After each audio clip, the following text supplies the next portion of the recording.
பிரதி இயக்குனர் பாரதி ராஜாவின் மகன் மனோஜ் நேற்று காலமானதை அடுத்து முதலமைச்சர் மு க ஸ்டாலின் அவரது இல்லத்தில் நேரில் சென்று அவரது உடலுக்கு அஞ்சலி செலுத்தி இயக்குனர் பாரதி ராஜாவிற்கு ஆறுதல் தெரிவித்துவிட்டு திரும்பக்கூடிய அந்த காட்சியை தான் இப்போது பார்த்து கொண்டிருக்கிறோம். நடிகராகவும் உதவி இயக்குனராகவும் பாடகராகவும் பன்முகத்திறனுடன் திரைத்துறையில் பணியாற்றி வந்த மனோஜ் 48 வயதில் மிக குறைந்த வயதில் திடீரென மாரடைப்பால் காலமானது திரையுலகினரை மட்டுமல்ல பல்வேறு தரப்பினரையும் மிகுந்த அதிர்ச்சிக்கு உள்ளாகி இருக்கிறது.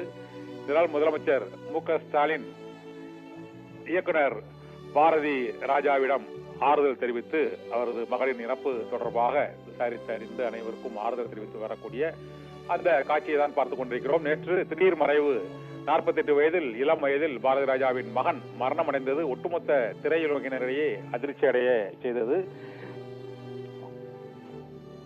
மனோஜின் மறைவுக்கு திரையுலகைச் சேர்ந்தவர்களும் பாரதி ராஜாவின் உறவினர்கள், நண்பர்கள் மற்றும் பல்வேறு அரசியல் கட்சிகளைச் சேர்ந்தவர்கள் உள்ளிட்டோரும் அவர்களது நண்பர்களும் அவருக்கு இன்று காலையிலிருந்தே நீலாங்கரையில் உள்ள அவரது இல்லத்தில் அஞ்சலி செலுத்தி வருகிறார்கள். கிட்டத்தட்ட ஒரு 25 ஆண்டுகளுக்கும் மேலாக திரையுலகில் பயணித்த மனோஜ் பல்வேறு இயக்குநர்களோடு அவர் பணியாற்றி இருந்தாலும் இயக்குநராகவும் அவர் கடைசியாக ஒரு திரைப்படத்தை இயக்கி மார்கழி திங்கள் என்ற திரைப்படத்தை இயக்கி அதில் அவரது தந்தை இயக்குனர் இமயம் என்று தமிழர்களால் போற்றப்படும் பாரதி ராஜாவையும் நடிக்க வைத்து அந்த திரைப்படத்தையும் இயக்கினார். கடைசியாக 2024ஆம் ஆண்டு அவர் நடித்த அந்த வெப் சீரிஸ் போலவே ஸ்னேக்ஸ் அண்ட் லேடர்ஸ் என்று அழைக்கக்கூடிய என்ற பெயரில் வைக்கப்பட்ட அந்த பரமபத விளையாட்டு போலவே அவரது வாழ்க்கையிலும் வெற்றியும் தோல்வியும் அந்த திரையுலக வாழ்க்கையில் நடிகரும் இயக்குனராக மற்றும் துணை நடிகராக என பல்வேறு பரிமாணங்களில் அவர் திரையுலகில் போராடி வாழ்க்கையை மேற்கொண்டு வந்த சூழ்நிலையில் திடீரென அவர் நேற்று மாரடைப்பால் காலமானது திரையுலகைச் சேர்ந்தவர்களுக்கு மட்டுமல்ல திரையுலக ரசிகர்கள், இயக்குநர்கள் மற்றும் உள்ளிட்ட பல்வேறு தரப்பினரிடம் மிகுந்த அதிர்ச்சியை ஏற்படுத்தியது.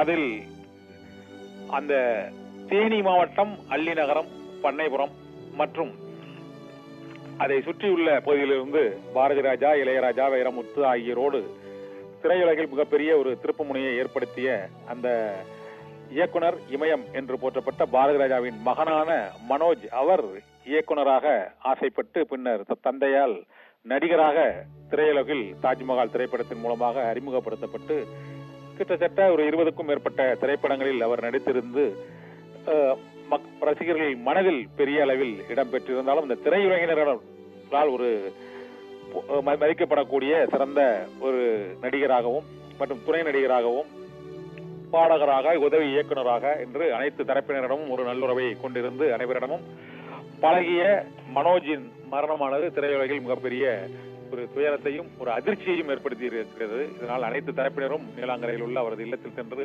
அஞ்சலி செலுத்தி வருகிறார்கள். இன்று மாலையில் இறுதிச் சடங்கு நடைபெறும் என எதிர்பார்க்கப்படுகிறது. முதலமைச்சர் மற்றும் அமைச்சர்கள் உள்ளிட்டோர் அங்கு நீலாங்கரையில் உள்ள அந்த மனோஜின் இல்லத்திற்கு செல்லக்கூடிய அந்த காட்சியை தான் பார்த்துக் கொண்டிருக்கிறோம். அவரது இல்லத்தில் சென்று மனோஜின் உடலுக்கு அஞ்சலி செலுத்தி அதன் பின்னர் அவர்கள் பாரதி ராஜாவிற்கு ஆறுதலை தெரிவித்துவிட்டு சென்று கொண்டிருக்கிறார்கள். பாரதி ராஜாவின் மகன் மனோஜ் 48 வயதில் அவர் மாரடைப்பால் மரணம் அடைந்திருப்பது அவரது குடும்பத்தினர் மட்டுமல்ல உறவினர்கள் உள்ளிட்ட அனைவருக்குமே மிகுந்த ஒரு சோகத்தை ஏற்படுத்தியது. திரையுலகை பொறுத்தவரை பல்வேறு நடிகர்களை மற்றும் நடிகைகளை அறிமுகப்படுத்திய பாரதி ராஜாவால் அவரது மகனை ஒரு வெற்றிகரமான நடிகராக திரையுலகில் புகுத்துவதற்கு பல்வேறு முயற்சிகளை மேற்கொண்டார்.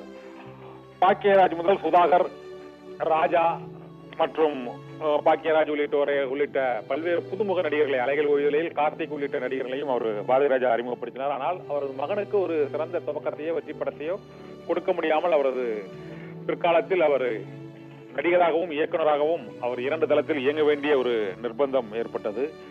பாரதி ராஜா திரையுலகை ஸ்டுடியோக்களில் இருந்து வயல்வெளிகளிலும் கிராமத்து புழுதி காற்றுக்கும் கேமராக்களை கொண்டு சென்ற பாரதி ராஜாவின் மகன் மனோஜின் மறைவு அவரது நிறைவேறாத பல்வேறு கனவுகளை நிறைவேற்ற முடியாமலேயே அந்த திரையுலக பயணம் நிறைவடைந்து விட்டதோ என்று எண்ணக்கூடிய அளவில் சோகத்துடன் நிறைவடைந்திருக்கிறது. தாஜ்மஹால் திரைப்படத்தில் மாயன் என்ற வேடத்தில் நடித்து அதன் பின்னர் அவரது வாழ்க்கையும் ஒரு மாய வாழ்க்கையாக திரையுலக வாழ்க்கை நிறைவடைந்திருக்கிறது. முதலமைச்சரின் அஞ்சலிக்கு பின்னர் இன்று மாலை இறுதிச் சடங்கு நடைபெறும் என தெரிவிக்கப்பட்டுள்ளது.